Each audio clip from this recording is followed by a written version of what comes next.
So I think this problem is kind of complicated actually, because we have a train that's going from town A to town D with stops at B and C, as trains do. 10-minute stops, we'll just write those in there. And the entire trip is 320 miles. That's the worst bracket I've ever drawn. Okay, and the train has a top speed of 60 miles per hour. So in an absolute sense, 320 minutes divided by, or 320 miles divided by 60 miles per hour equals 16 thirds of an hour, and each third of an hour is 20 minutes. So that equals 5 and 2/3 hours just if the train were going straight through. If we add the two 10-minute stops, that adds another third of an hour. Oh, sorry, it's 5 1/3 hour is the 16 thirds. If we add the two 10-minute stops, then it's equal to 5 2/3 hours. And if it has from 7 a.m. and it's due at 2 p.m., that's equal to a total of 7 hours. So it has to do a 5 2/3 hour trip in 7 hours. It sounds like it's totally going to make it. The problem is we don't necessarily know that the train is going at its top speed, so that's where the statements come in. Statement 1 tells us that the train experiences a 20-minute delay in town B in addition to its scheduled stop. So that's another half hour that's added on.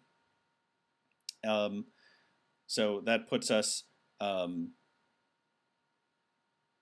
let's see, 6 2/3 hour. So it actually, it's, I don't know, a little bit over 6 hour, it's a little bit over a 6-hour trip in 7 hours, which is still possible, but again, we don't know that it's traveling its top speed, so statement 1 on its own is going to be insufficient. It's not A and it's not D. Statement 2 tells us that the train travels at its top speed for exactly 75% of the trip. So 75% of the trip is 240 miles. So for 240 miles, it goes its maximum speed.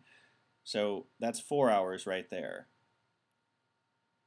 The remaining 80 miles, we don't actually know whether it goes, well, we know it doesn't go for its top speed for the remaining 80 miles, but we don't know exactly how fast it's going to go.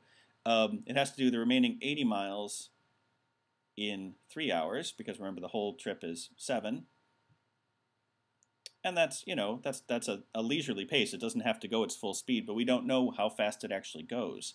So that's insufficient on its own as well. We cross off B. In conjunction, it gets a lot more complicated. With the additional 30-minute delay, then it actually has, and with the stops as well, the last 80 miles have to be done in 2 1/3 hours, which requires a significantly faster trip. It has to go about 40.